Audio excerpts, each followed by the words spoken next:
Bom dia. Bom dia. A gente vai iniciar a aula agora. Eu sou o professor Pedro. Podem chamar de Pedro, podem chamar de Militão. Existem muitos Pedros nesse mundo, então vocês podem me chamar de Militão, se preferirem. Eu sou aluno do curso Ciência da Computação, estou no terceiro semestre, sou bolsista do PET e você hoje, professor, nessa primeira parte da aula, você é o professor de vocês. Eu queria saber quem ainda aqui estava na primeira aula do Code semana passada. Bacana, legal. Vocês sabem se mais gente vai vir? Sim? Show, beleza. O que exatamente vocês viram na última aula, nessa primeira aula?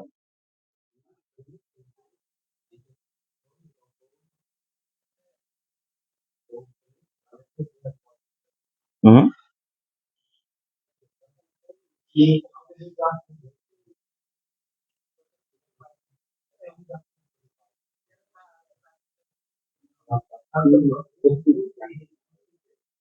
Entendi, beleza. Porque a ideia dessa primeira parte da aula de hoje é que, como tem muita gente que é nova, a gente queria fazer um resumo dessa primeira parte, um resumo dessa introdução, né? E a gente vai começar bem pelo começo mesmo, a câmera. O Coding é um projeto para a gente ensinar programação para vocês, né? E vamos lá,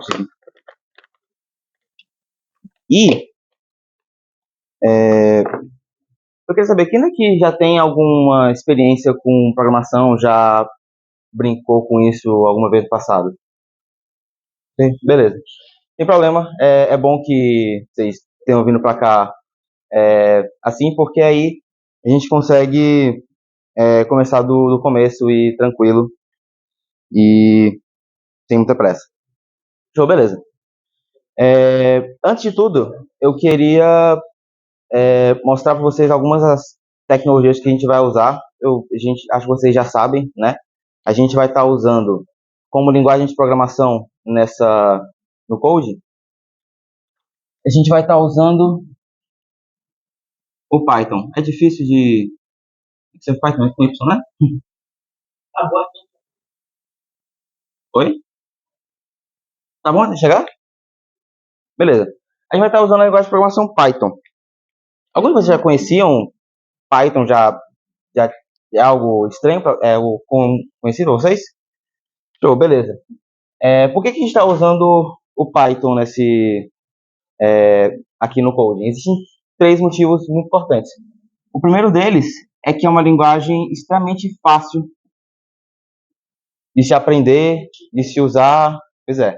É uma linguagem muito fácil de aprender, de se usar, uma linguagem muito fácil de você ler. Se você pega um código de Python, você consegue entender ele com muita facilidade. Todo mundo aqui informação básica. Sim? Beleza. Python é quase inglês. Python se você entende inglês, você entende muita coisa do Python muito facilmente. Outra coisa é que ele é muito aplicado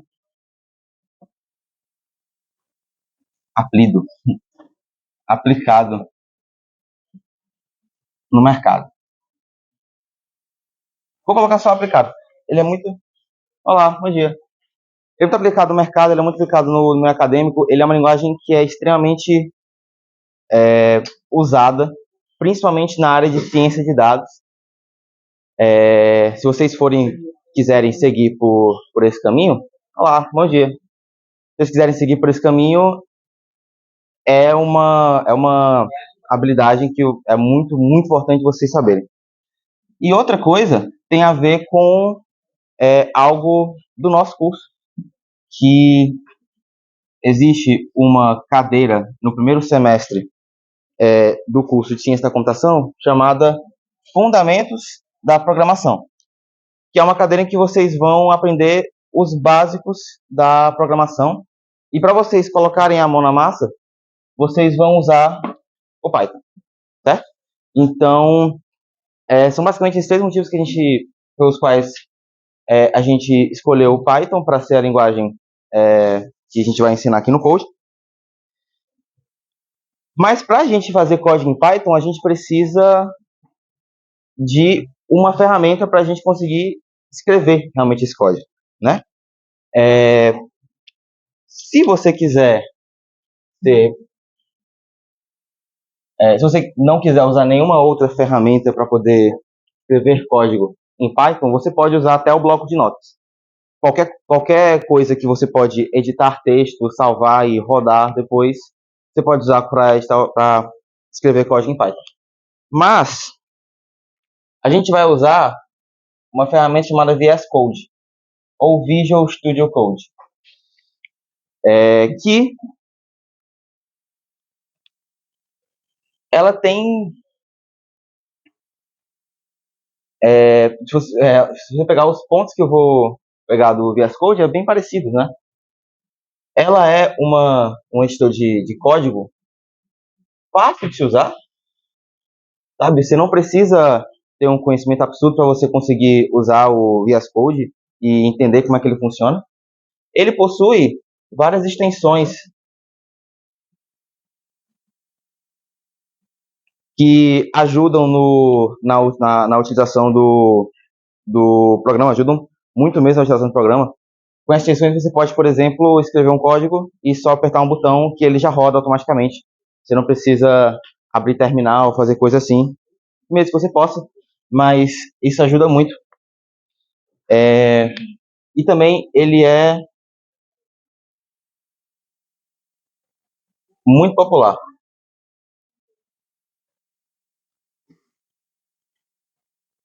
Geralmente, eu chuto dizer que esse é o editor de código mais usado no planeta, e não é à toa.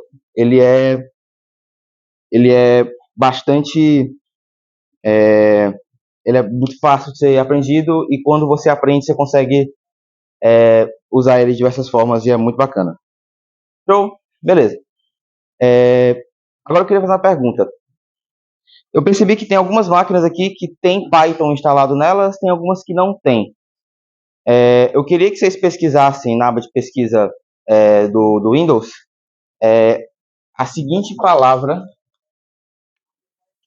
idle, isso, IDLE. Se vocês conseguirem achar alguma coisa no computador de vocês que não seja busca na web, então é porque o computador de vocês tem Python instalado. Caso contrário, a gente vai ter que instalar e não é complicado. Eu vou mostrar aqui para vocês.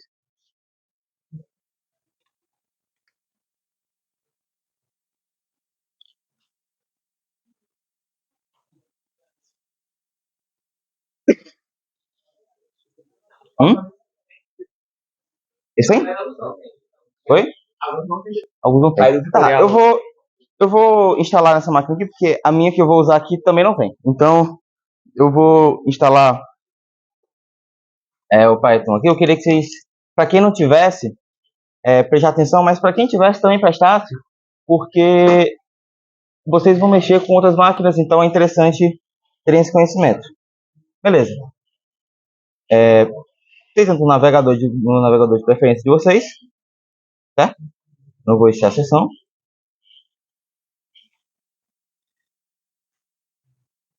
Ok. E vocês vão pesquisar aqui por Python. Vai aparecer o site aqui, python.org. E no site tem várias coisas. Você pode ver, por exemplo, a documentação do Python, que é um conjunto de arquivos em que vocês podem ler para entender melhor como funciona a linguagem. Mas aqui a gente quer ir para a aba de downloads. Você pode baixar em diversos sistemas operacionais. Tem para Windows, tem para Linux, Mac, qualquer um que você quer. Eu vou apertar aqui nesse botão de Download Python. Ele deve baixar a versão para Windows. Cadê? Oi? Aqui?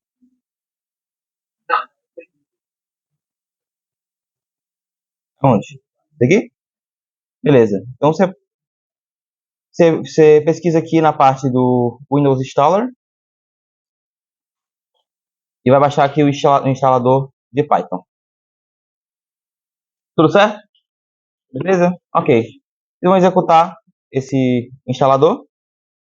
Uma coisa importante aqui é, antes de começar no Install Now, vocês marcam essa opção aqui de adicionar Python ao path, certo?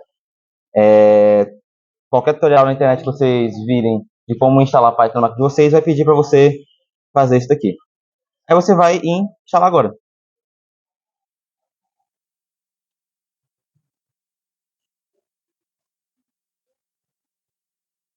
Para quem já tem o Python instalado na máquina de vocês, não precisam fazer isso aqui. Mas é, é legal entender como é que funciona no caso de não ter uma máquina com a linguagem instalada.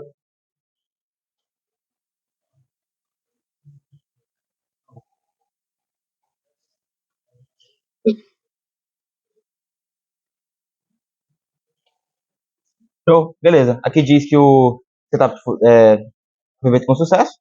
Você pode fechar essa aba. E se eu pesquisar agora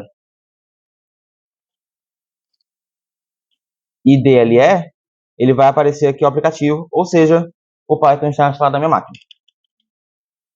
Beleza? Ok. A gente tem Python, mas eu quero tanto Python quanto o VS Code. Então, vamos instalar o VS Code. Mesma coisa, eu queria que vocês verificassem primeiro se vocês já têm o Visual Studio Code instalado na máquina de vocês, fazendo a mesma pesquisa. Pesquisem por Visual Studio Code na aba de aplicativos do Windows. Se não aparecer nada, é porque a gente tem que instalar o programa. Certo?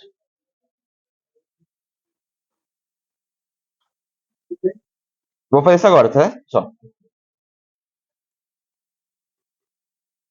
Ó, é bem simplinho também. Vocês pesquisam na internet, no Google Visual Studio Code. Vai aparecer aqui o site do Visual Studio Code. De jeito. E aí, onde é que aparece a parte de download? Aqui. Aparece um botão bem grande dizendo Download for Windows. Vocês apertam aqui. O download vai iniciar.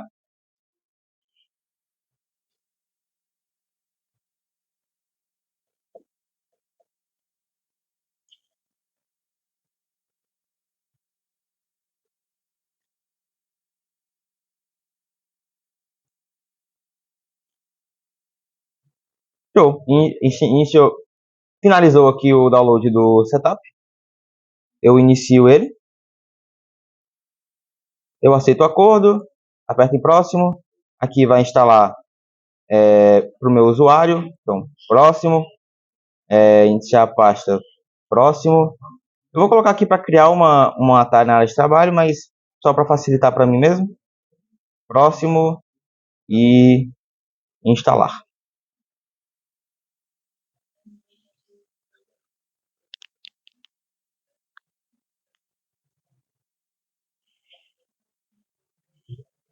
Beleza. Agora se eu apertar aqui em concluir, ele vai aparecer o Visual Studio Code.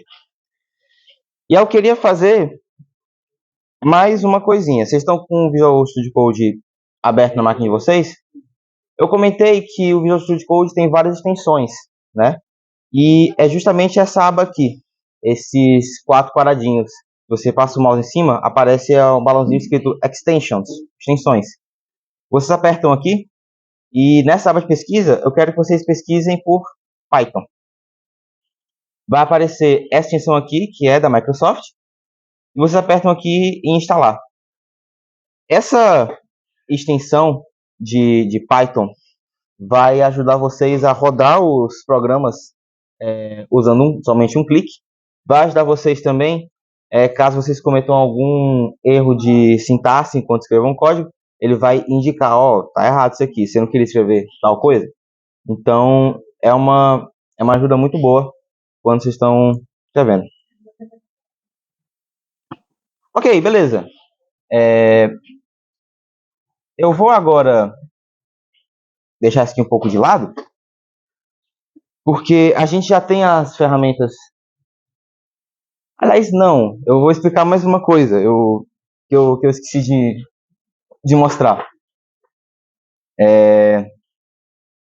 Quando vocês vêm aqui na parte do Explorer, vocês não têm nenhuma pasta aberta. Você pode apertar aqui em Open Folder e escolher uma pasta para vocês colocarem os projetos. Eu vou colocar aqui Coding Aula 02.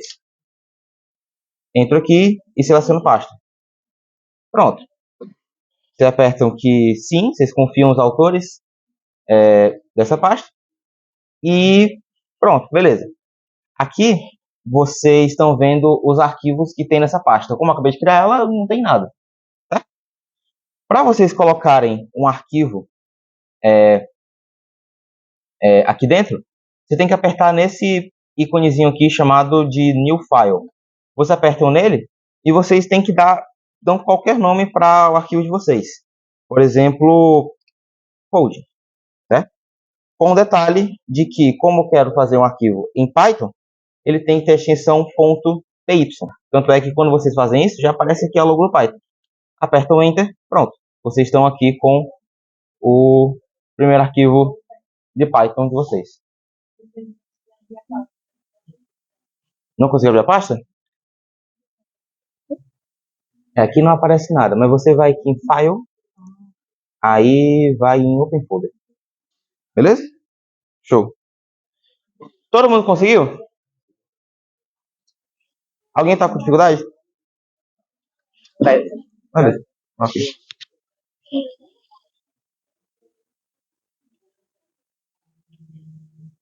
Oi? Você pode criar. Você vai aqui. Quer criar uma pasta dentro, né? Você vai em novo. Aí você vai em pasta.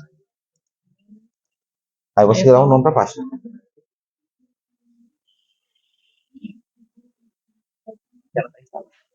Ok, beleza.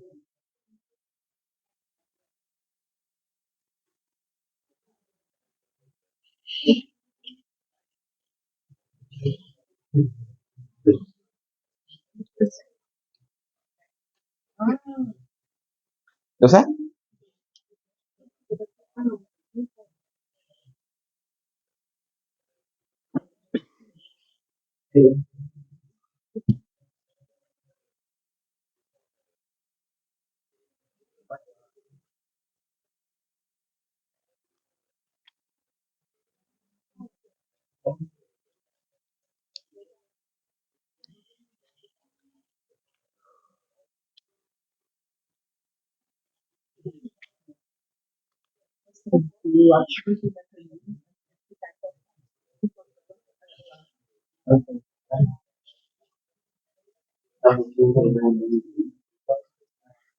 Hello, print mode. Hum?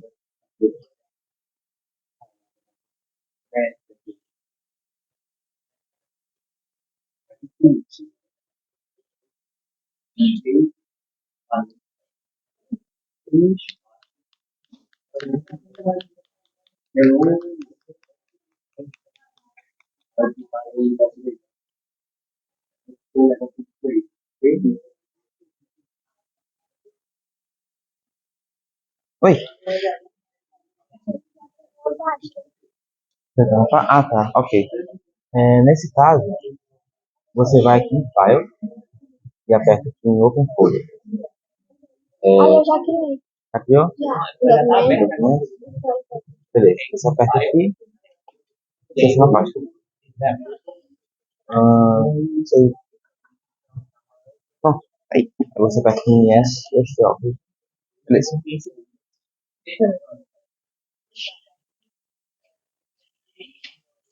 Todo mundo conseguiu fazer isso? Não?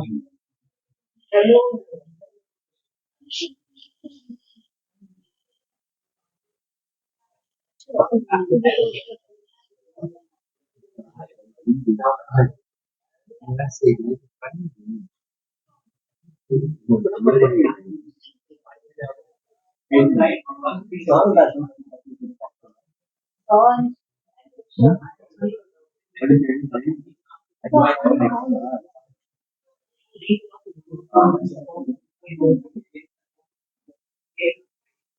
Oi, Eu já criei a já criou a pasta? Você aperta em Open Folder? Isso. Onde é que tá a pasta? Deve pulsar pra você? Pode tentar aí. Quantas vezes? Então você vai selecionar a pasta. já tá dentro. Pronto, tá dentro. Então você tá aqui em Extra Folders, esquerda, isso. Pronto, tá dentro. Aí os arquivos que você criar estão dentro da pasta e você consegue acessar aí. Beleza? Está com. Ah, tá, beleza.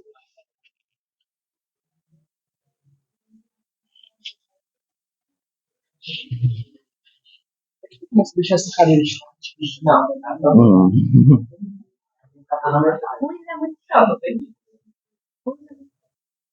Pessoal, posso dar continuidade? Posso? Beleza. Eu vou apagar aqui, tá bom? Show. Certo, a gente já tem a nosso espaço para a gente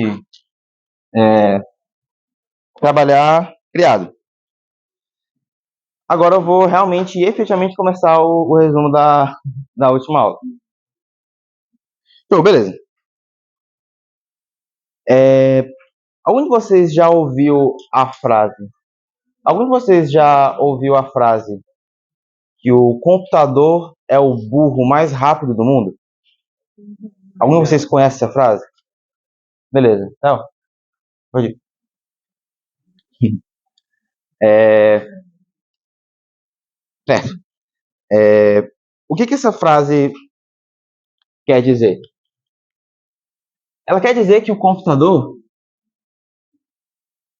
vou colocar aqui PC, certo? Para ficar mais fácil. Ela quer dizer que o computador, vou escrever de preto, acho mais fácil. Ela quer dizer que o computador, ele não é bom de conceber as coisas, ele não é bom de pensar do zero nas coisas.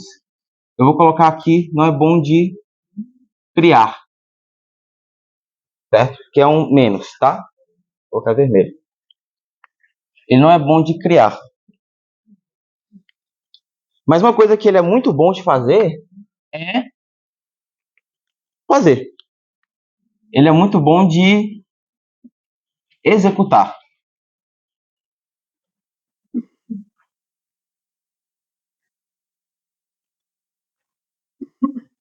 Ou seja, se eu pedir para o computador para poder resolver um problema do zero, ele não vai conseguir fazer isso direito. Ele vai ter uma dificuldade enorme, provavelmente não vai conseguir fazer. Se eu mandar ele executar alguma coisa que já tem uma solução, ele vai fazer isso muito rápido. Muito, muito, muito rápido. Beleza. Eu estou falando aqui do computador, deixa eu falar aqui da gente.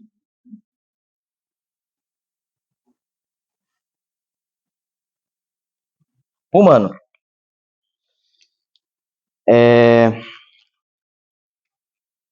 O quão rápido é para vocês fazerem uma questão complexa de equação de segundo grau? Demora, né? Sim. É bem custoso em questão de tempo. Isso é algo de todo mundo. A gente demora para fazer muitas tarefas. Isso em comparação com o computador, tá? Então a gente pode dizer que o ser humano ele não tem uma capacidade absurda de executar.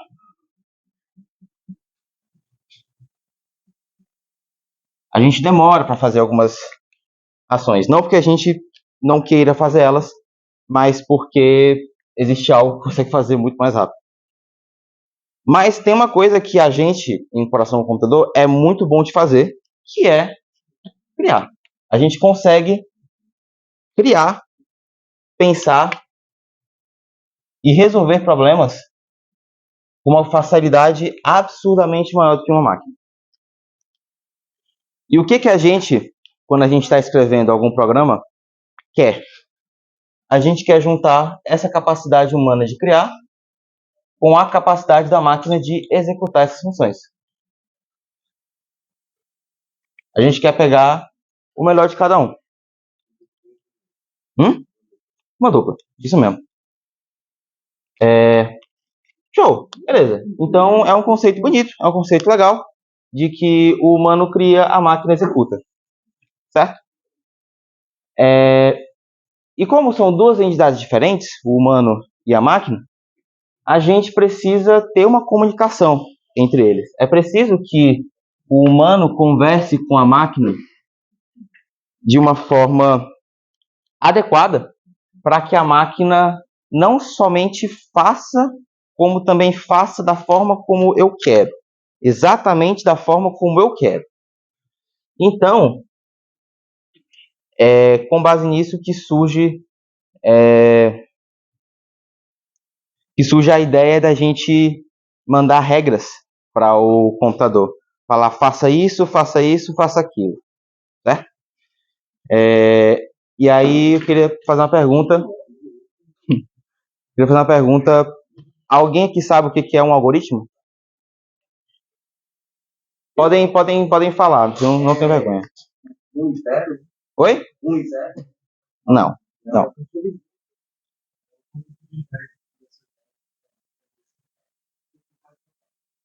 Isso, exatamente. Ele falou bem. É isso mesmo.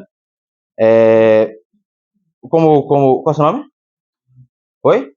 Como o Henrique falou, um algoritmo é justamente isso. O algoritmo é um conjunto de regras que eu vou ampliar um pouco o que você falou, que é um conjunto de regras que a gente usa para executar alguma coisa, não só a máquina. A gente faz algoritmos o tempo todo também, no nosso dia a dia. Eu posso escrever aqui embaixo? Vocês vão ver?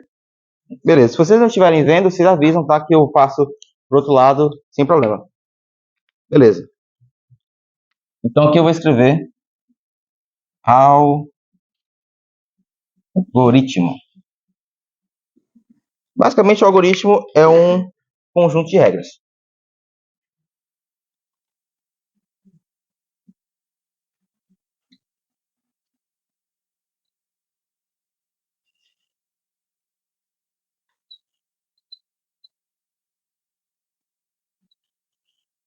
É um conjunto de regras que no nosso contexto, a gente vai passar para a máquina para poder ela executar uma função, mas que é algo que a gente faz todo dia.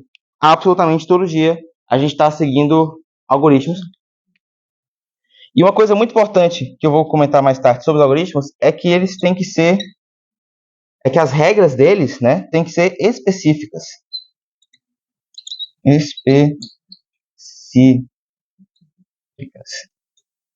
Ou seja, eu tenho que, a cada passo, dizer exatamente o que eu quero que ele faça sem ter muita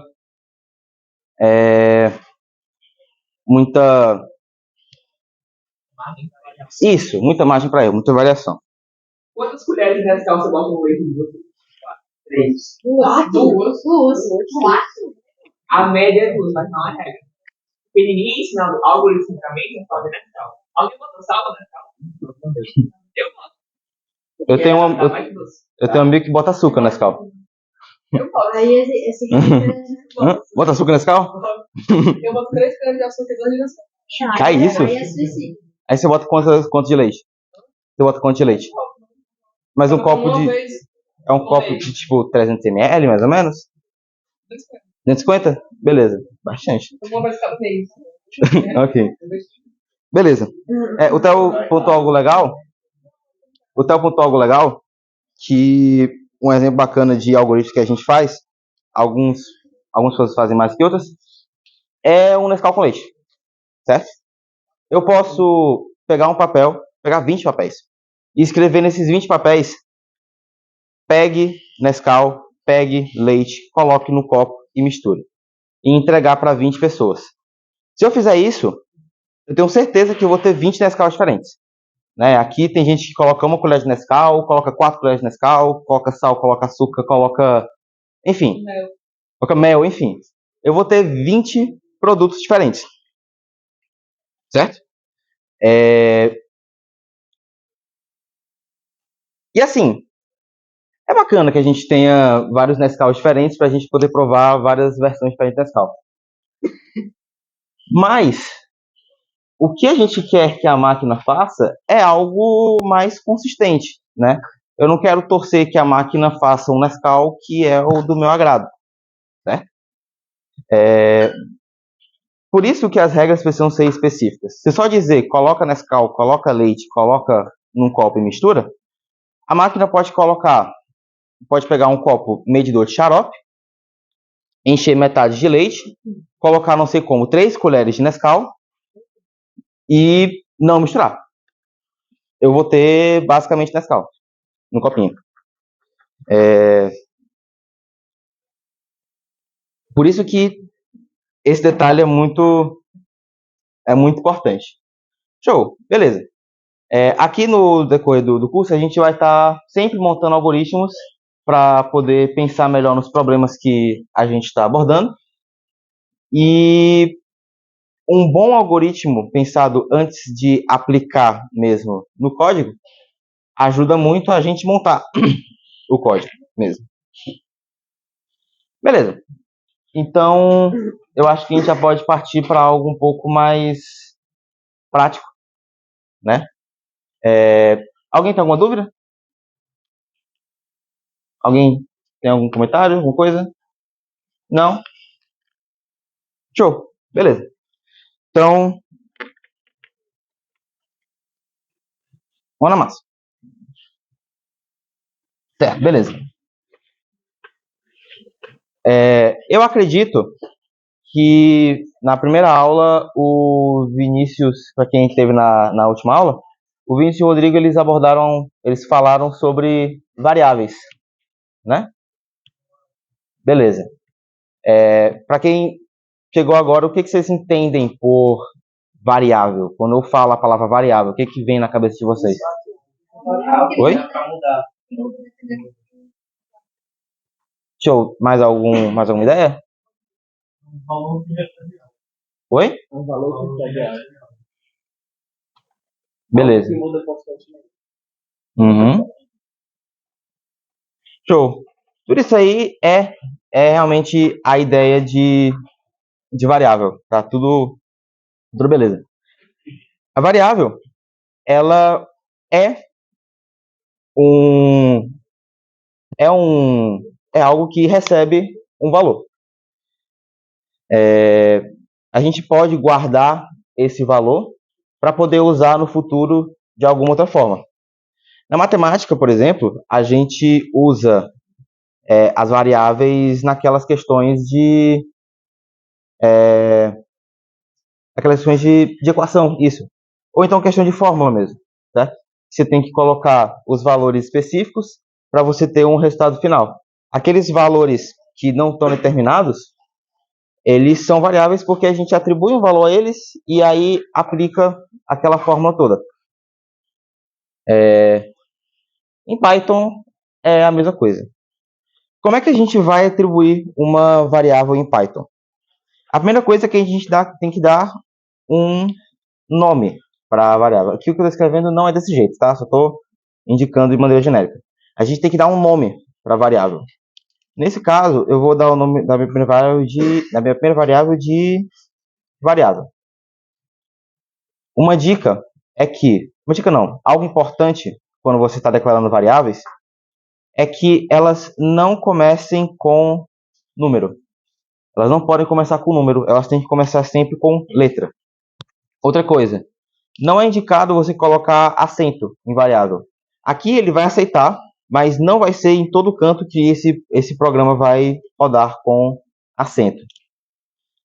E mais uma coisa, ele não pode ser palavras-chave do Python. Por exemplo, print não pode ser também Se eu quiser, sei lá, ter uma... Se eu vou ver mais tarde o que é o if, o que é o else. Eu não posso ter uma variável if, por exemplo. Certo? Então, eu vou dar aqui o nome da minha primeira variável de variável. Beleza. Ok, tenho aqui a variável. Mas como é que eu atribuo o valor a essa variável? Igual, isso. Vocês colocam apenas um símbolo de igual. Se vocês quiserem, vocês podem deixar assim colado, certo? Não tem problema. Eu, particularmente, quando eu estou escrevendo, eu gosto sempre de deixar espaço, porque para mim é mais legível. E lembre que vocês não vão escrever código só para vocês. Alguém, eventualmente, vai ler o código de vocês, para tentar entender. Por isso que existem regras de como fazer um código bem feito. Né? Fácil, botar, comenta o código. Que alguém tem que entender, não é só você. Beleza. Show. Aí a gente coloca o símbolo de igual e a gente atribui um valor. Diga um número. 9. Beleza. Essa variável aqui recebe o valor de 9.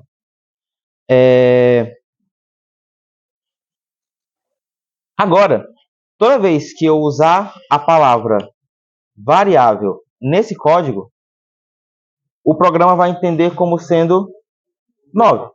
O número 9. Beleza. Eu vou mostrar aqui agora para quem chegou agora. Para quem está na aula passada já sabe disso, mas para quem chegou agora, quando você quer mostrar coisas na tela, no Python, você escreve a seguinte coisa. Você escreve print, abre parênteses e fecha parênteses, né? E coloca aqui dentro o que você quer escrever. Eu vou, inclusive, fazer o seguinte. Existe uma tradição, quando você está aprendendo qualquer linguagem de programação, que o primeiro programa que você faz é o programa Hello World. Então, eu quero que a gente escreva o nosso primeiro programa Hello World. O Hello World em Python é tão simples quanto print, que vem de inglês, que é imprimir, parênteses, aspas, Hello World. Ctrl S. Isso. Um detalhe importante também aqui do VS Code, quando o programa de vocês estiver com essa bolinha, quer dizer que ele não está salvo. Você aperta um Ctrl S para salvar. É o primeiro... É a primeira coisa que vocês têm que ver se o código de vocês der algum problema. Se vocês salvaram o código de vocês. Show! Beleza. Tenho aqui o programa. Como é que eu rodo ele? Tem uma flechinha aqui, um play, né? Você passa o mouse em cima, parece Run Python File. Você aperta aqui. Deixa eu só limpar aqui a tela. Você apertam aqui, aparece aqui Hello World.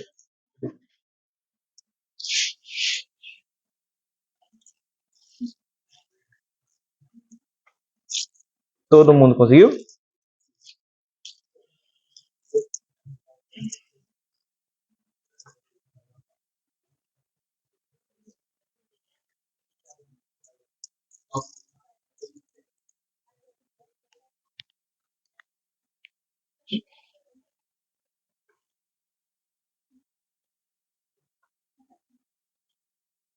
Beleza, pessoal? Não.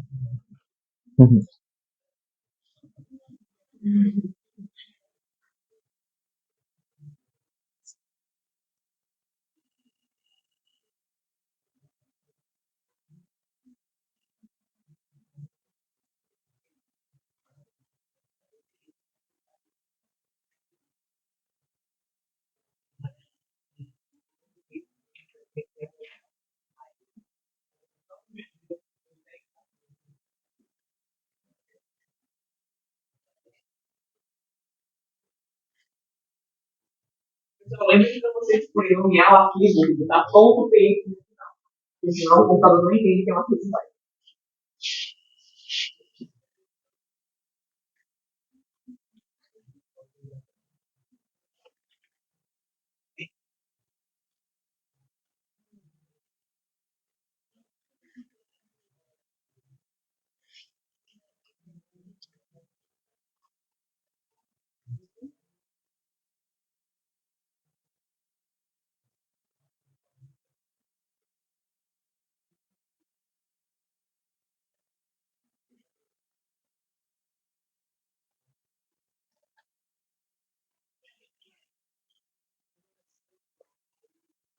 Posso dar prosseguimento, pessoal? Sim. Beleza. Ok. Escrevemos nosso primeiro código em Python. Agora, eu vou salvar esse código aqui. Eu vou criar outro arquivo. Eu vou dar o nome desse arquivo de variável.py, porque a gente vai estar mexendo com o conceito de variáveis. Beleza. Como eu falei, para a gente declarar uma variável, é tão simples quanto dizer variável.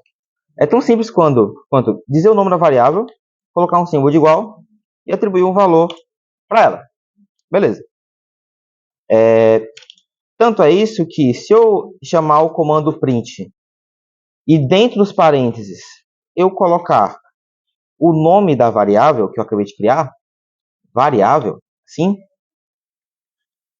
salvar e rodar, olha só o que acontece. Ele vai imprimir aqui na tela o 9. A mesma coisa vai acontecer se eu aqui embaixo colocar 9 entre aspas. Beleza? Se eu salvar e rodar isso aqui, ele vai executar a mesma coisa. 9 entre aspas ou 9 sem aspas também. Vai fazer a mesma coisa. Beleza. Ok. Mas aí qual que é a graça das variáveis? A coisa legal da gente estar usando variáveis é que a gente pode mudar o valor delas. Então, eu posso, por exemplo, ter uma variável chamada idade, né? Vamos supor aqui uma criança de 9 anos. Beleza. E eu tenho outra variável que é chamada idade ano que vem. Certo? Qual que é a idade de qualquer pessoa? Qual que é a idade de... Vamos supor que a gente não fez aniversário ainda. Qual que é a nossa idade ano que vem? 16. 16. Beleza. Mas eu tenho 19, por exemplo. Então a minha idade ano que vem não é 16. Faz uma frase separada, a gente tem que botar. Uma frase separada como? Assim, idade ano que vem. Assim? Variável você não pode colocar separado. Ele tem que estar tudo junto. Aqui no caso eu usei o underline. Certo? Aí, para fazer desse jeito. Outra coisa que pessoas usam, às vezes, é usar maiúsculo assim. Aí fica separado idade ano que vem. Entendeu? Beleza. Eu quero fazer algo aqui que serve para qualquer pessoa que ainda não fez aniversário e quer saber a idade dela ano que vem. Beleza. Como é que dá para pensar quanto a isso? Idade mais um? Por que você chegou nessa conclusão? Porque a idade é variável, né? Então, a idade vale 9. A idade vale 9. Aí somando com 1, que é a idade que ela vai ter com a semana passada. Show, beleza. Eu vou colocar aqui para aparecer na tela a idade ano que vem. Beleza. Vocês têm quantos anos agora? 15, 16, 14. Eu vou colocar aqui 15. Beleza. Então, a minha idade aqui é 15. Eu tenho uma variável chamada idade ano que vem, que vai receber o valor da idade e vai somar 1. Teoricamente, quando eu der print idade ano que vem, o que deve aparecer na tela? 16. 16. Vamos ver se é isso que acontece? 16. Beleza. É exatamente isso que acontece. Você tem quantos anos, tá? 20? Beleza. Vamos ver quantos anos o Theo vai ter ano que vem? Você coloca aqui idade 20. Idade mais 1 é para aparecer 21. Aparece 21. Show, beleza. Então, variável, a gente fez aqui um exemplo bem bobinho, Mas variável é algo extremamente poderoso e importante de se entender. E o pessoal que estava na semana passada, eles passaram alguma tarefa de casa? Não passaram nada? Beleza. Quer fazer atividade aqui? Show. A gente tem um conjunto de... Hã? Dois tipos? Beleza, show. Antes de dar prosseguimento, eu vou falar um pouco... Eu vou falar um pouco sobre os tipos de variáveis, porque aqui nesse exemplozinho, a gente falou somente sobre números inteiros. Mas existem diversos tipos de... Vou colocar aqui, né? Aqui. Mas existem diversos tipos de variáveis que a gente pode trabalhar. Vocês estão vendo aqui a tela? Sim. Beleza. Essa variável x, ela recebe o valor de 9. 9 é um número inteiro. Eu sou um inteiro. A gente chama os números inteiros, as variáveis que são números inteiros, em Python, de int. Vou escrever. De int. Int de inteiro. Beleza. Estão vendo ali o y? Aliás, estão vendo ali o z? Vamos ver o z primeiro. Estão vendo ali o z? O z, ele não é um número inteiro, né? Ele é 9.02... Então, não é menor, né? 9.0213455. Agora deixa. Ele não é um número inteiro. A gente chama os números racionais não inteiros em Python de float. Float vem do termo flutuante, de ponto flutuante, porque ele tem um ponto, sabe? É assim que eu associei, pelo menos na época. Então, quando uma variável ela é de tipo float, ela é um número que não é inteiro. Show. E aí a gente tem ali o y. O y não é um número. O y é uma palavra, é Carlos, é um conjunto de letras, né? Vocês veem aqui que o y, o Carlos, na verdade, ele está entre... Obrigado. Ele está entre aspas, certo? Porque quando a gente chama esse tipo de variável, a gente precisa colocar o valor dela entre aspas. A gente chama esse tipo de variável de string. String que vem do inglês cadeia, porque é uma cadeia de caracteres. São vários caracteres, um do lado do outro. Beleza. Em outras linguagens, eles vão ver que existe um negócio chamado char. Char vem caractere singular. Ele tem uma variável lá C, vai ser um char. O Python, ele não tem char. Ele tem para ele string. Que é uma curiosidade do Python. Python não tem char, mas tem linguagens que usam char. Tem mais uma variável que você não colocou aí. Bota true. Bota true. Ah, igual a true. Beleza. Vocês estão vendo aqui a variável A, ela recebe o valor de true. Aqui no caso, ela não é uma string, né? Tanto é que não tem as aspas, certo? Ela é um tipo de variável que só tem dois valores, true ou false, verdadeiro ou falso. A gente chama esse tipo de variável de verdadeiro ou falso de bool, B-O-L. Vem de booleano, certo? Obrigatoriamente esse tipo tem que ser X vai ser sempre inteiro, Z vai ser sempre No Python, No Python, não. Tem linguagens de programação que são assim, que quando você declara a variável com um tipo, ela é desse tipo e você não pode mudar. Então, eu tenho que escrever, por exemplo, depois Oi? a identificar. Ali, não, ali... o Python ele faz a identificação do tipo de variável automaticamente. É por isso que o Python é problemático. Porque você está fazendo um programa enorme, você está mexendo com número, e aí do nada, o Python ele fica confuso e fala, ué, não, ela é string. Ele não tem falsa positiva. Dentro de linguagem como C, assim que você declara uma variável, número e carro, que é bem confuso. No C, tem que dizer que isso vai ser um valor inteiro. O Python não faz isso. O Python ele já sabe o que você está fazendo pelo meio da escola de declara. Ele meio que entende. Por isso que quando você declara um número, quando declara uma variável com um número que não tem ponto, ele já diz que ela é inteiro. Quando você declara, bota uma variável w 9.0.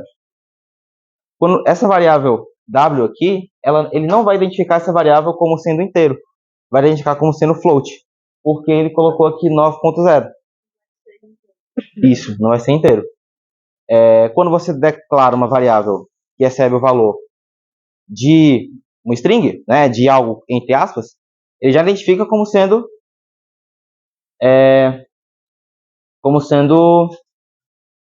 uma string. E a mesma coisa para variável booleana. Eu queria só comentar uma coisa, eu esqueci agora o que eu ia comentar. Você ia falar alguma coisa, né? Você colocou aqui a divisão? Algumas linguagens também a gente vai dividir em números inteiros. Você carrega uma para baixo. 9 dividido por 4 não é para ser inteiro, né? É para ser. Quanto é que é 9 dividido por 4? 1,25. O Python, ele entende que você está trabalhando com float, ele vai dividir isso, e o divisão, ele vai virar float. Mas se ele tivesse um linguagem como C, o 9 dividido por 4 ia descer para 3, para 2. Ele ia arredondar para baixo. Você tem que ter cuidado com a forma como a costa está dividindo as coisas. Beleza. Eu lembrei que eu ia comentar. Você falou que, tipo, se você for confundir ali com o eu sou inteiro, depois, uma coisa que toda linguagem, toda linguagem de programação tem, e que é algo muitíssimo importante, até por uma questão que o Theo falou, de que outras pessoas vão ler seu código, então é bom que ele seja legível, são os comentários. São porções do código que o programa, quando roda, ele ignora, certo? Você pode escrever qualquer coisa de qualquer forma no comentário que nada vai acontecer. Em Python, quando você quer fazer um comentário em uma linha, você escreve um hashtag. Escreve um hashtag, e aí tudo que tiver à direita do hashtag vai ser comentário. Então, para o programa, aquele eu sou um inteiro, eu sou uma string, eu sou uma float, essa frase é mentira, não existe. Só existe o que está antes, o x igual a 9, o y igual a Carlos, o z e tal. Beleza? Então quer dizer que depois do hashtag é fictício. Depois hashtag fictício. Depois hashtag. Então, que se você errar alguma linha e você quiser deletar ela, pode dar um comentário ela e voltar para o outro. Então fica ver. Depois de interpretar que aquela linha não existe. Então as fontes estão limitadas. Sim. Dúvidas e tudo. Por isso que a gente usa uma IDE. O escritor é uma IDE, ele é fácil de desenvolver. Ele colore o código, a fonte fica fácil de entender o que está acontecendo. Você está vendo que o X e o Y estão unidos? Toda variável no vírus escritor de azul. Você pode mudar a coisa que quiser, mas habilitadamente é assim. Plano de customização tem um bocado de tema que você pode. O bloco de notas comercial, por exemplo, o bloco de notas não vai interpretar como. Mas ele vai funcionar. Pode ser até mais rápido. Isso que a gente usa. Show, beleza. Tem mais alguma variável? Acho que não, né? É isso. Beleza. Esses aqui são os tipos de variáveis que a gente usa em Python. E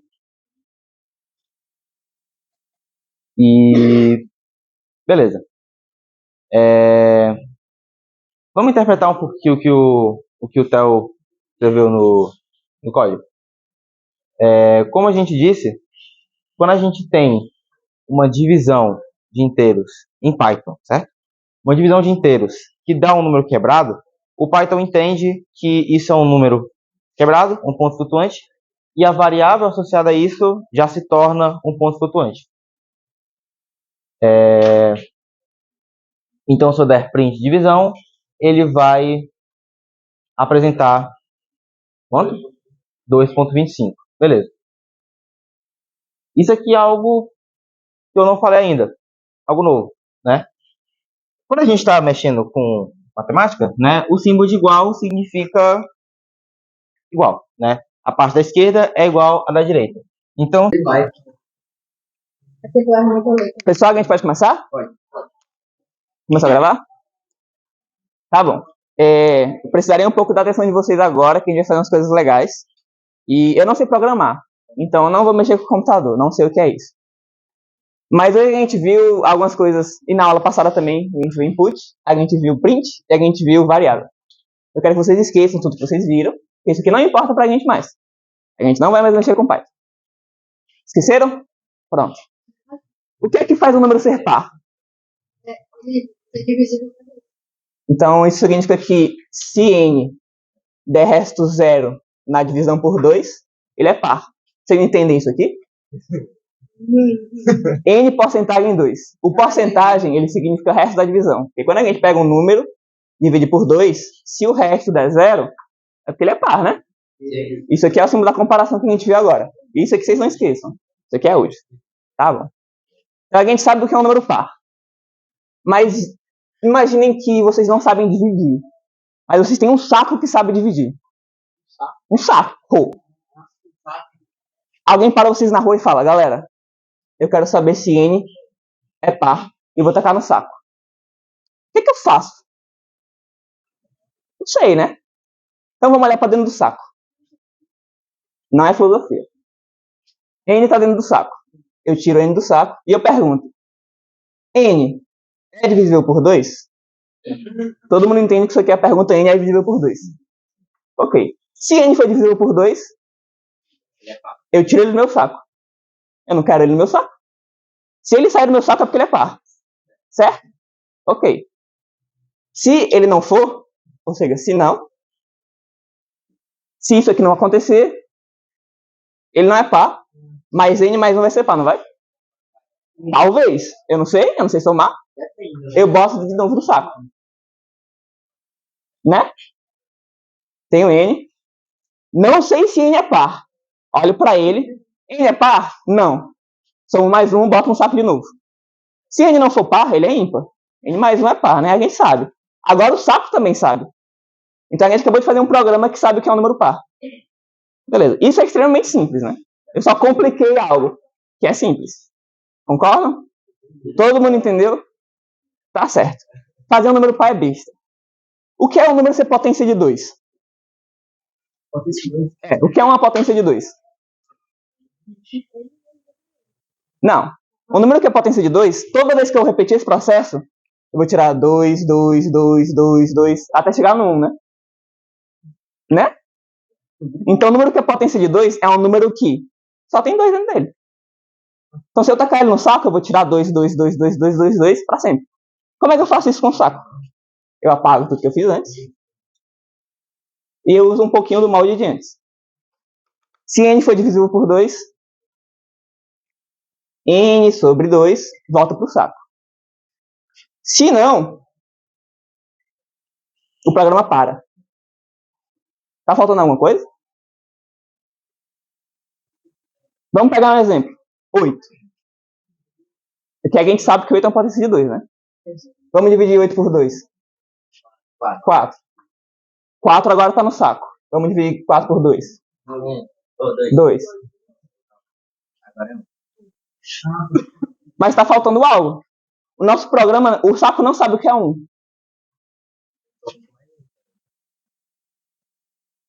Se n for igual a 1, na verdade. Eu não sei escrever também. Se n for igual a 1, é uma potência de 2. N não pode começar como 1, tá? 1 claramente não é uma potência. Na verdade é. Mas 2 a 0 é 1, enfim. O que é que nosso saco vai fazer? Me diga um outro número. Qual que é?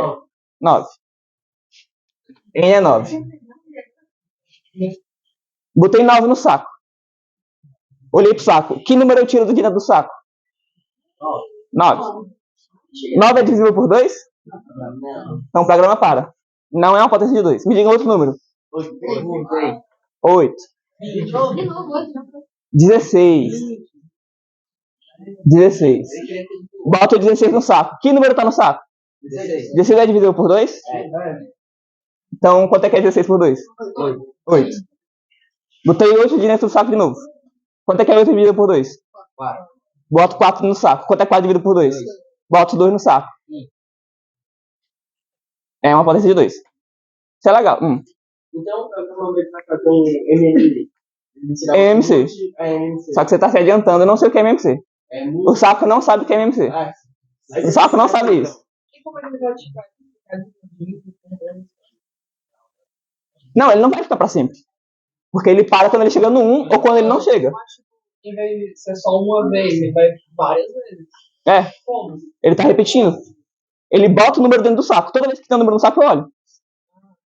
É porque isso é o while da programação, mas eu não tô falando dele aqui. Entre aspas, né? Não estou falando dele aqui, enfim. Tá bom. Eu sei que um saco, dá pra usar um saco pra programar. Só que isso aqui é besta. Eu não ligo pra isso aqui, né? Vocês ligam pra isso aqui? Não. Mas vamos continuar não ligando, mas dando atenção. Como que eu checo se o número é potência de 3?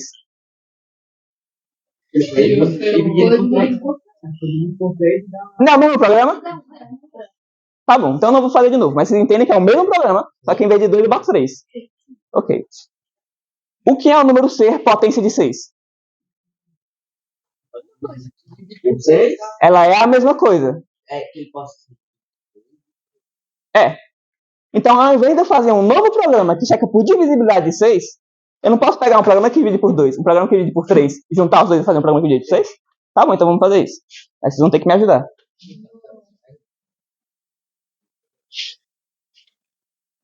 Não precisa pensar muito em regra. Porque, tipo assim, se eu pegar o 6 ele é 3 vezes 2, né?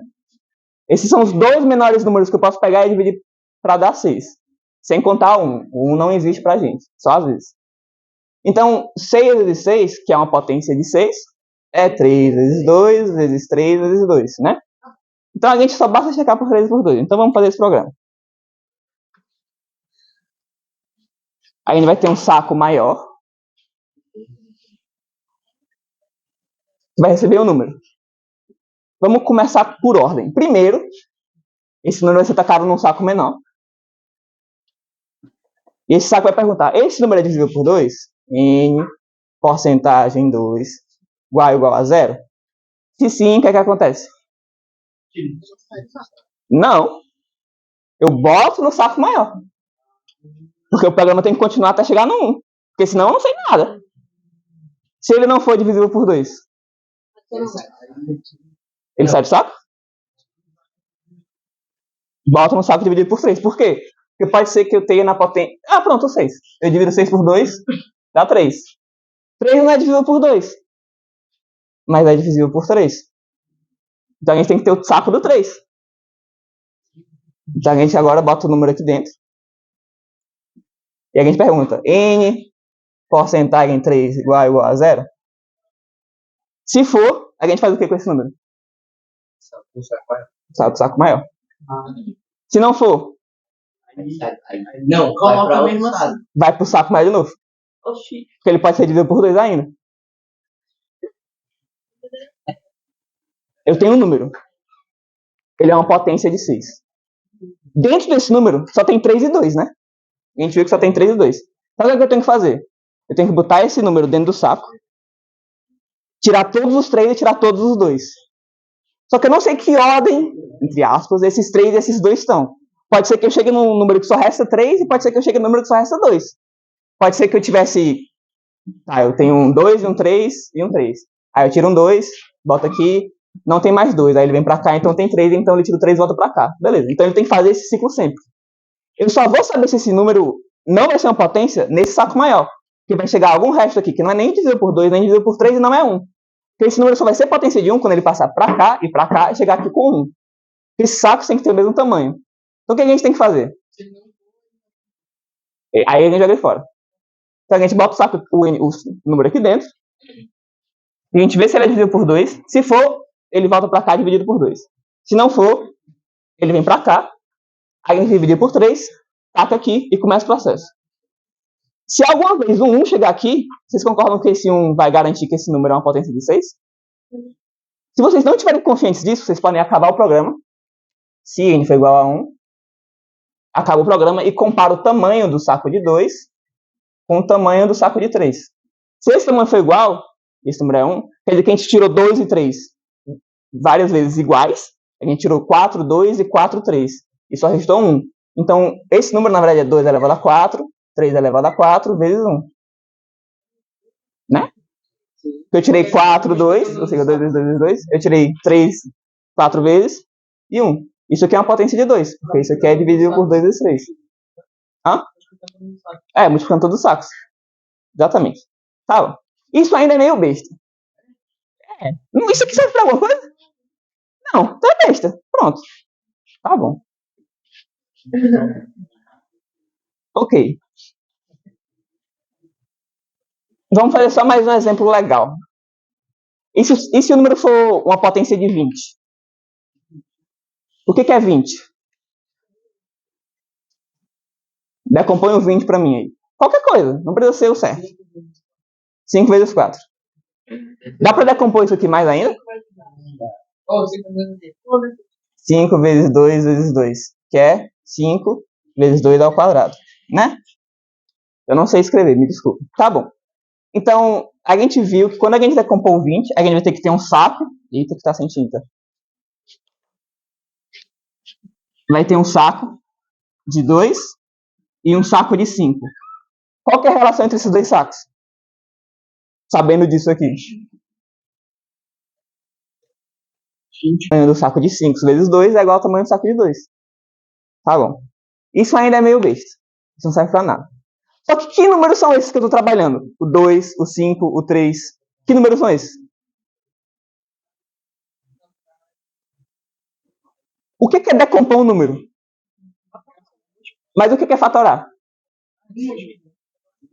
É chegar nos fatores primos dele.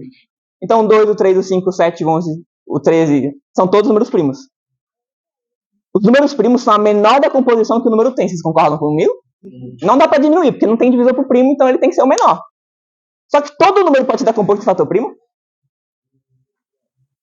Todo número não pode ser decomposto de fator primo? Por quê?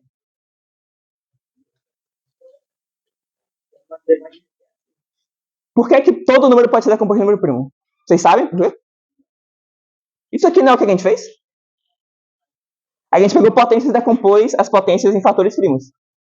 Só que a gente restringiu a potência. Isso é muito chato. Eu não quero restringir a potência. Por que eu quero trabalhar com potência na minha vida? Eu quero que todo número chegue à verdade. Esse é o poder da computação. A computação, ela vai dar prova matemática para vocês. Eu acho que a maioria dos professores de ensino médio e de ensino fundamental, eles não explicam por que todo número pode ser decomposto em fator primo. Porque a prova matemática disso é uma verborragia, é um bagulho imenso que ninguém entende. Exceto quem se formou em matemática por 4 anos.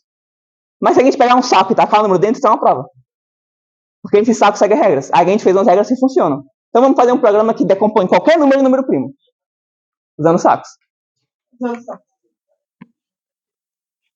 Eu quero que vocês pensem como esse programa vai funcionar enquanto eu apago o quadro.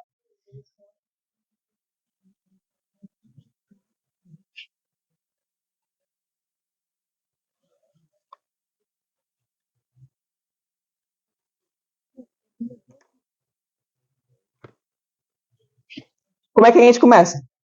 Um saco. O que a gente bota no saco? Um número, qualquer. O que a gente quer saber? Se ele é primo. O que a gente quer fazer? A gente quer decompor um número em fatores primos, né? Então, se a gente tem um número dentro do saco, a gente quer saber o quê? Se ele é primo. Então, vamos ver. Se n é primo. E aqui eu não vou definir o que é primo, porque todo mundo sabe o que é primo, né? É um número que só é divisível por ele mesmo ou por 1. E eu defini, enfim. Mas isso aqui não é fácil de entender, tipo, de fazer o computador entender. Então isso aqui seria uma tarefa de casa para vocês. Como que eu programo isso em Python? Não é tão difícil, mas enfim. Ok, voltando para o saco, porque o Python não importa. Se n for primo, o que é que eu faço com n? Não. Eu tiro do saco ou boto no saco de primos? Não tem espaço, mas eu vou dizer... Ah, não, tem sim. Eu boto no saco de primos. Eu não quero saber como decompor um número em primos, eu tenho que ter esses primos no final, né? Então, se o n for primo, eu boto ele no saco. Que aí eu vou saber que n é primo. Então, tipo, se o 3 for o meu número inicial, 3 é primo, eu boto 3 no primo, no saco de primos. Ele sai daqui. Mas e se o N não for primo? Não. Ele continua no saco normal? Vai pra outro saco. No saco maior? O que eu faço com o N se ele não for primo? Pensem em termos gerais. Não precisa de mais saco. Pensem em termos gerais. Se o número não é primo, o que é que tem nele? Não sei. Ok. Mas mais genérico que isso. Se ele não é primo, se N não é primo. Se N não é primo, N pode ser escrito como uma multiplicação de 2 números. Eu posso decompor em qualquer coisa. O 8. O 8 não é primo. Eu decomponho em 4 e 2. Não estamos considerando o 1. O 1 não entra nessa jogada. O 1.500.000, blá blá blá, você decompõe em 2 coisas que multiplicada dá ele. Qualquer 2 coisas. Não importa o quê. O que é que eu faço com essas 2 coisas?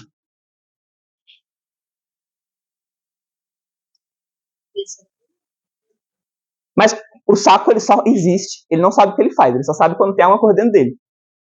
Eu tirei o N do saco, observei para ele. Não é primo. Decompus. O que é que eu faço com as coisas que eu decompus? Eu boto dentro do saco. Agora o A e o B vão estar aqui dentro.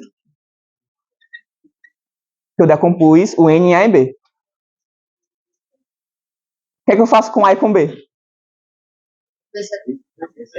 Não sei. Eu olho pro saco e vejo sem água. Eu pego qualquer coisa. Não sei se é A ou B. Eu pego qualquer número e vejo. Esse número é primo? Se sim, eu boto um primo. Se não, eu decomponho de novo. Vamos testar? Me diga um número qualquer não tão grande. 56. Não tão grande. Isso não é grande, galera. 56 está aqui no saco 56.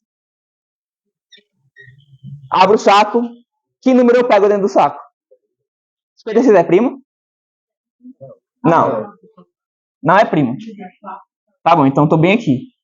Decomponho os 56 em qualquer coisa que vocês quiserem. Que chegue em 56. Né?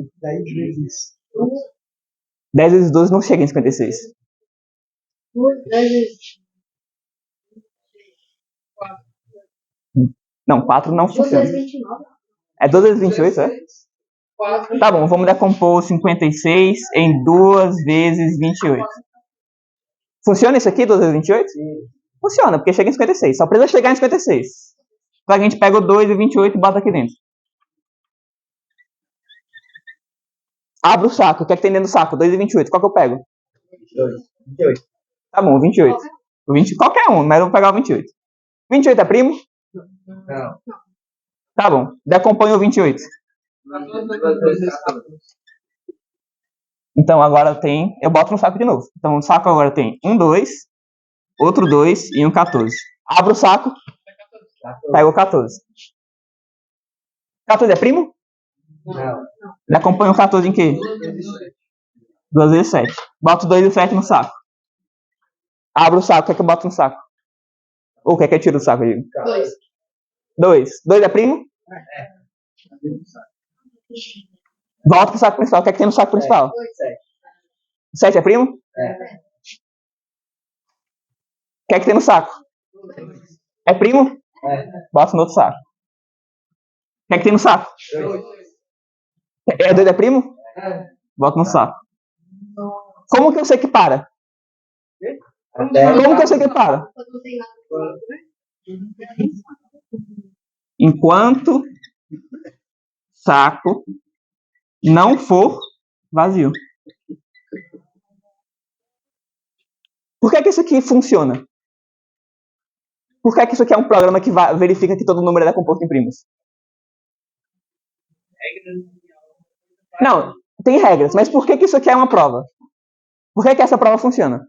Porque, por exemplo, eu podia pegar o número 47, dividir por 2, dar um número quebrado e falar, pronto, isso aqui é um número par. Só que isso não está seguindo regra nenhuma. Eu estou sendo maluco e nem funciona. Isso aqui parece que funciona, mas eu não sei se funciona. Vamos observar. Eu tenho um número grande que eu estou decompondo em 2 outros números menores. Né? Eu vou pegar esses números menores e decompor de novo. Então eu estou diminuindo sempre o que está no meu saco. Vocês concordam comigo? Eventualmente, isso aqui chegaria em 1. Só que como é que eu decomponho um número em 1 vezes alguma coisa? Por ele mesmo. Então, se alguma hora eu chegar em 1, é porque antes de 1 tinha um número primo. Que era 1 vezes ele mesmo, para chegar nele mesmo. Por isso que eu não chego no 1. Porque se eu chegasse no 1, o passo anterior era um número primo. Porque eu teria que ter decomposto em 1 vezes ele mesmo. Então ele não vai chegar no 1, porque antes ele vai ser tirado para o saco de primos. Então esse saco ele vai estar esvaziando sempre. Eu vou eventualmente diminuir meu número o suficiente para ele chegar no número primo. Então esse saco eventualmente vai esvaziar. Ou seja, ele vai parar. Se o programa para, ele eventualmente chega em primos, ele funciona. Não funciona? Pronto, agora a gente acabou de provar um teorema matemático. Todo número pode ser decomposto em fatores primos. Usando saco. Que horas são, Milição? Tá bom. 11 e 3. A gente passou 3 minutos do tempo. Vocês têm alguma dúvida? Diga.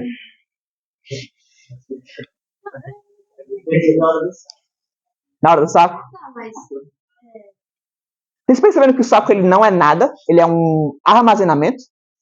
Ele não tem propriedades. É o que eu trabalho com o saco que faz com que ele faça coisas.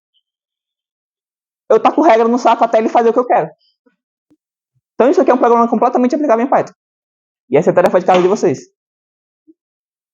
Que é uma tarefa de casa bem extensiva e que vai demorar um tempo e vocês não precisam estar com ela pronta para a próxima aula. Esse aqui é um trabalho para vocês. Não tem correção. Vocês têm que aprender porque vocês querem aprender. Eu não posso ficar forçando vocês a aprender coisas que vocês não querem. Por isso que eu venho com coisas meio avulsas. Porque isso aqui é legal, isso aqui não é legal. Isso aqui é completamente estúpido. O que isso aqui tem a ver com o computador? Nada. Mas tem. Exatamente. Por isso que eu acho isso aqui legal. Enfim, essa é a parte dos sacos. Vai calcularia, tarefa de casa. Tem que fazer um programa. Que divida. Eu mando no grupo do WhatsApp. Depois da tarefa de casa. É para fazer um programa Pronto, ok. A primeira parte que vocês têm que fazer é fazer isso aqui. Vocês estão vendo que eu estou muito alto nível aqui, né? Eu estou no altíssimo nível. O que é ser alto nível? O computador nunca vai entender isso aqui. Como é que eu vou fazer ele entender o que eu quero? A gente começa pelas partes que o computador não sabe. O computador não sabe checar o que é número primo. Ele sabe checar algo. Ele sabe checar algo e ele sabe repetir. Ele é ótimo em repetir. Nossa senhora. Então eu tenho que ensinar ele a executar. Eu tenho que primeiro saber checar o quê? Checar se é primo. O computador não sabe se é primo. A gente explica para o computador que é um primo. Então, o programa de vocês primeiro que vocês vão fazer é se n é primo. Ou seja, a parte do é primo. Vocês sabem como checar se o número é primo no computador? Checar os divisores dele, né? Então a gente vai dividir. Vai dividindo. Como é que a gente faz uma repetição num programa?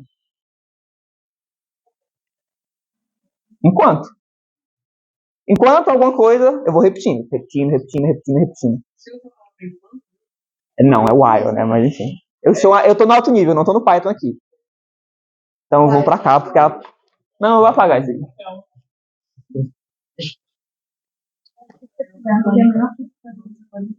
Isso eu não tô dando tudo pra vocês, porque vocês podem pesquisar. Eu não vou perder meu tempo mostrando algo que tem na internet. Tipo assim, eu quero dar a ideia geral, porque vocês não são burros, vocês são muito competentes, vocês só não sabem. Porque às vezes as pessoas querem dar tudo pronto pra vocês e vocês não precisam. Mas enfim. Vamos escrever português. Como que eu checo se o número é primo? Me digam aí.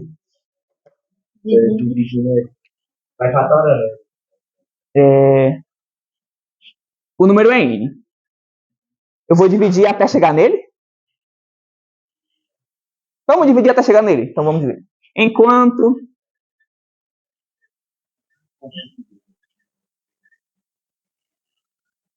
qualquer número. Enquanto o i é uma variável qualquer. O i começa no 0. Enquanto o i for menor do que o n. Enquanto o i for menor do que o n, eu divido n por i. Por quê? Porque eu estou dividindo n por vários números. E aí eu somo o i mais 1. Vocês entendem o que eu estou fazendo aqui?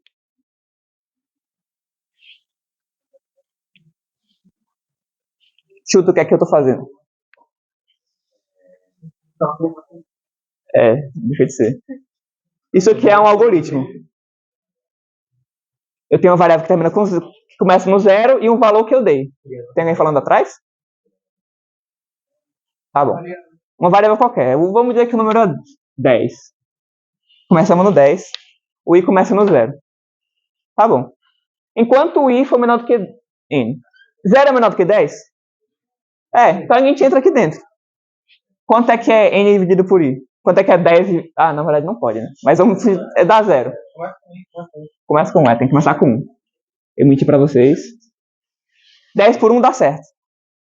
Mas isso não importa porque a gente quer saber o número primo. Então a gente mentiu 2 vezes. Não pode começar nem no 0 nem no 1. Tem que começar no 2. 10 dividido por 2. Essa divisão funcionou? Sim. Não é primo. Então, tá bom. Então o que a gente sabe? Se n dividido... Tá, eu vou primeiro escrever assim. Dividido por i. Se n dividido por i é um inteiro, ou seja, se não tem resto, essa divisão funcionou, não é primo. Ou seja, se eu achar algum divisor do n que não é ele mesmo, esse número não pode ser primo. Né? Tá bom. Eu vou reescrever isso aqui para ficar da forma como o pessoal geralmente escreve. E aí eu vou explicar o que é que isso significa. E n porcentagem i é diferente de 0.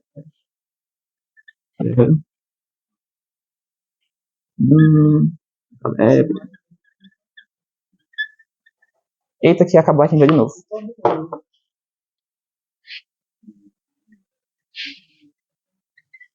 Aqui de novo eu estou usando o conceito de resto de divisão. Se eu dividir um número por alguma coisa, por i no caso, isso aqui dá 0 na verdade. Ou seja, se eu achar algum divisor de n que não é ele mesmo, se eu achar um divisor, então ele não é primo. Vocês concordam? Tá bom. Mas isso aqui não for verdade. Aí eu tenho que adicionar o i. Por quê? Porque pode ter outro número, né? Tá bom. Então eu tenho 10, eu divido por 2, dá certo. Me diga algum primo avulso aí. O 7. 7 dividido por 2 dá certo? Tá, então eu somo o i mais 1. Então o i vira quanto? 3. O i, não o n. I é menor do que n ainda? 3 é menor do que 7. Tá, a gente vem pra cá. Quanto é que é 7 dividido por 3? Não importa, não é inteiro. Ainda não sabemos. E mais 1 de novo. Chegamos no 4. 4 é menor que 7? Divide 7 por 4. Vai sobrar, não importa. Agora no 5. Mesma coisa. Agora, a gente precisou ir pro 5? Precisava ir até o 5? Ou no 4 bastava? Alguém ali falou sobre soma e já bastava, né? Vocês concordam comigo que se eu for até n sobre 2 basta? Vocês concordam comigo que se eu for até n sobre 2 basta?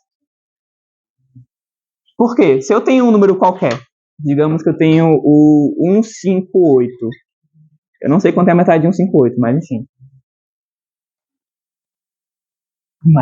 A maior divisão que eu vou poder fazer é 2 vezes algum número para chegar nele.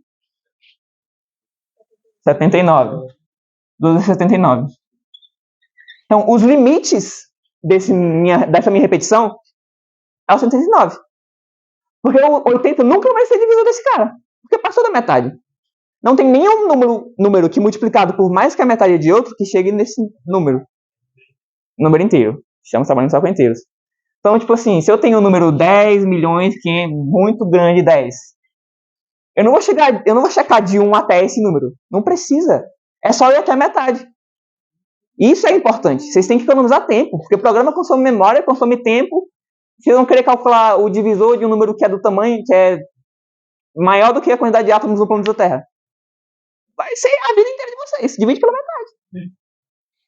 Como é que a gente reescreve isso aqui para trabalhar com a metade?